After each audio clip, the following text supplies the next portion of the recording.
So kailangan lang natin ng isang sachet sa isang galong tubig. Isang galong tubig ay equivalent of 4 liters.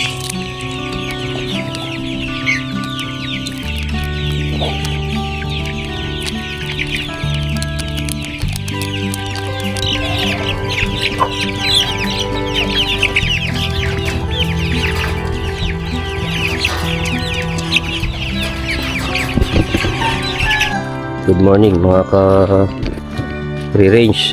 So ngayon ay 30 days old na ang ating mga sisiw. Ang gagawin natin ngayon ay i-withdraw muna natin yung kanilang tubig para hindi sila para mauhaw sila. So una, yun muna yung gagawin natin. I-withdraw tayo ng kanilang tubig. I-withdraw natin ng mga hanggang 3 hours. So siguro mga hanggang 9 PM ay 9 AM hanggang 9 AM natin na uuhawin 6 to 9 para sigurado makakainom sila ng gamot.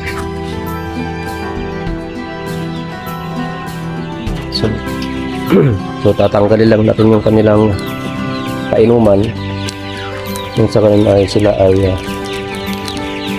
mauhaw. So 6 AM from 6 AM to 9 AM yun yung gagawin natin sa kanila. So ito yung dumi ng sisi natin. Nilipsi ubos yung pagkain nila. Yung papakain ako dito, ubos na ubos talaga. Ano? Unlimited yung pagkain natin dito. Ibig sabihin, unlimited. May mga ipot pa. So, tatanggalin lang natin yung kanilang inuman para sila ay mauhaw. So, kapag gabi, tubig lang yung nilalagay natin. Tapos sila tambakan para siguradong hindi sila mauhaw. Mas maganda yung maraming tubig kaysa sa mawalan sila. Yan, taob din yung pagkain nila. Lahat yan, 3. Yan. Pasukin natin, tatanggalin lang natin yung tubig. So, ganito yung ginagawa natin para siguradong mauhaw sila. Yan.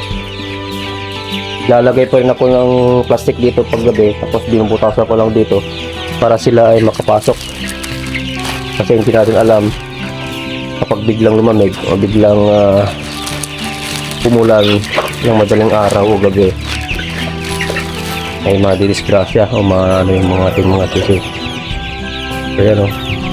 So i-draw muna natin yung kanilang tubig. Tapos mga alas 9 tayo magpapainom ng kanilang dewormer. Yan, taob lahat ng pagkain. So ngayon maglalagay tayo ng pagkain ngayon. Yan. Buti naglalagay lagi ako dito sa kanilang feeder. So lilinisan lang muna natin itong mga kanilang pakainan bago tayo maglagay. Pero walang tubig yan, dry feeding muna natin. Mamaya tayo ito maglalagay ng wet feeding para uhaw na uhaw sila mamaya. Yan. Or pwede pa rin yan, pwede na rin yan, may mga laman pa naman yung mga pagkain nila.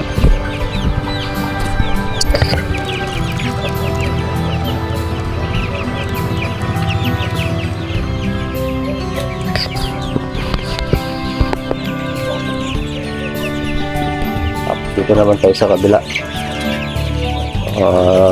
Ayun, ubos din yung pagkain nila doon. So ang pagkain ko na pala dito guys ay nasa 4th week sila. Nasa 28 grams per chick. So ang pagbuha naman nun ay 28 grams, tapos ita times mo lang sa heads o ilang piraso yung manok mo. saka mo i-divide sa 1,000 para makuha mo yung kilo.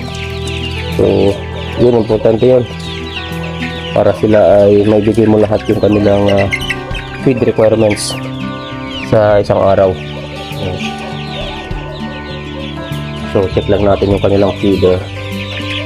Inubusin yung pagkain nila doon, pero meron pa rin pagkain sa kanilang yan, marami pa.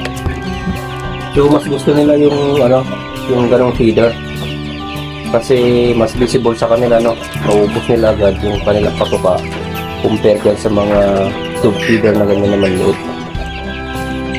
Yung tatlo dito naubos nila tatlo yung pakainan naubos nila, pero kumakain pa rin sila dyan pag wala na silang makain. Ang importante yung meron lagi silang pagkain para hindi sila nagugutom. Yan. So yan muna yung papakain natin ngayon. Hanggang alas 9 yan. Tapos saka tayo magbibigay ng kanilang dewormer. Okay. So mamaya magtitimpla tayo ng dewormer, papakita ko sa inyo tapos yung pagpapainom natin. So tapangan natin mamaya. So ngayon ay pupurga tayo gamit yung bastonero.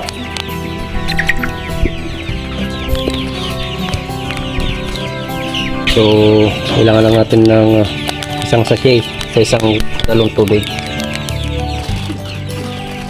Isang galong tubig ay equivalent of 4 liters.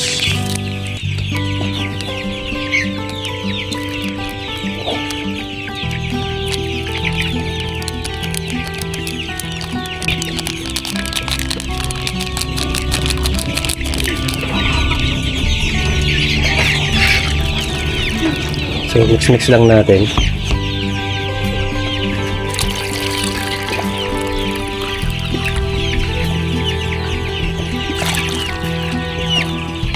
Para ma-mix.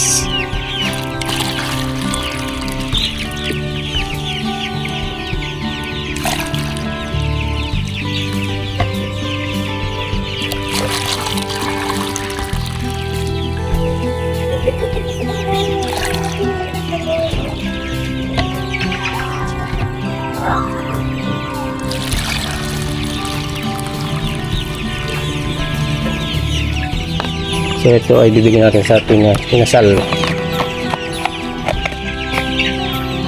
Yan. 1 liter. Check natin.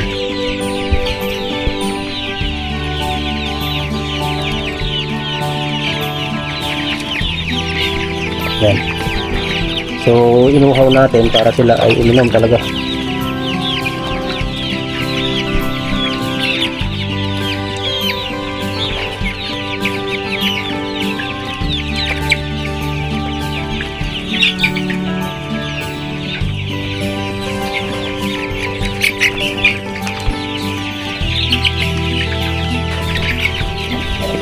Tignan natin sa kabila.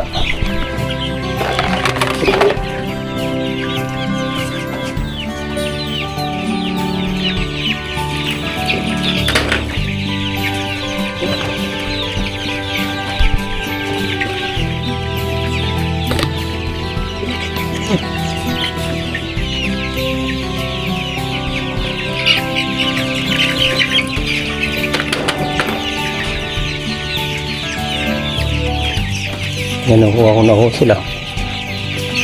Ngayon ay check natin dito.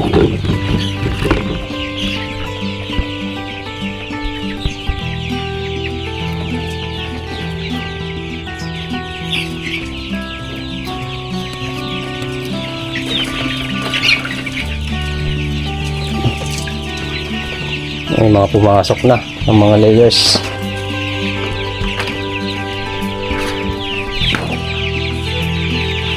Dito na lang natin ilagay.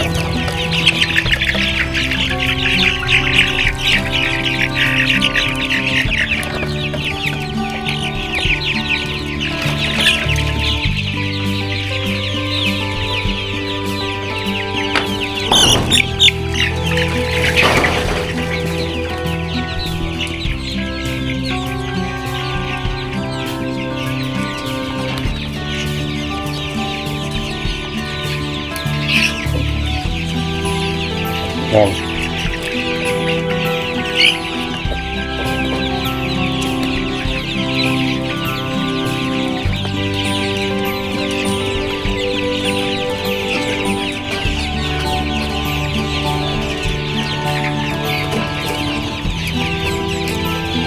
So, inom na mga yan dahil uhaw.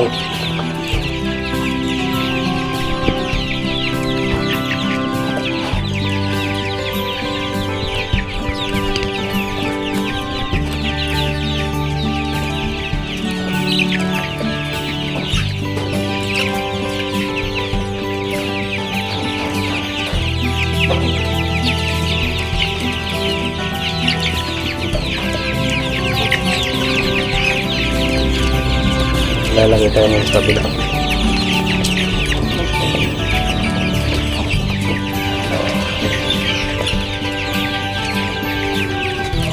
Ano?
Lalagay na ako.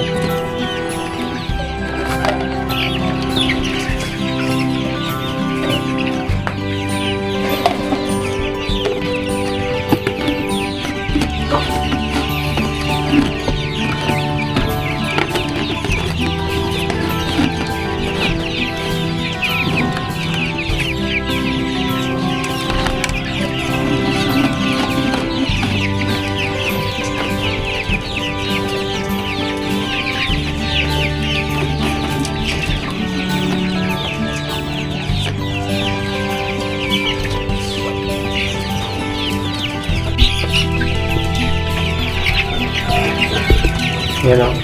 So, nag-deworm tayo ngayon sa ating mga sisi. Yan. Uhaw na uhaw.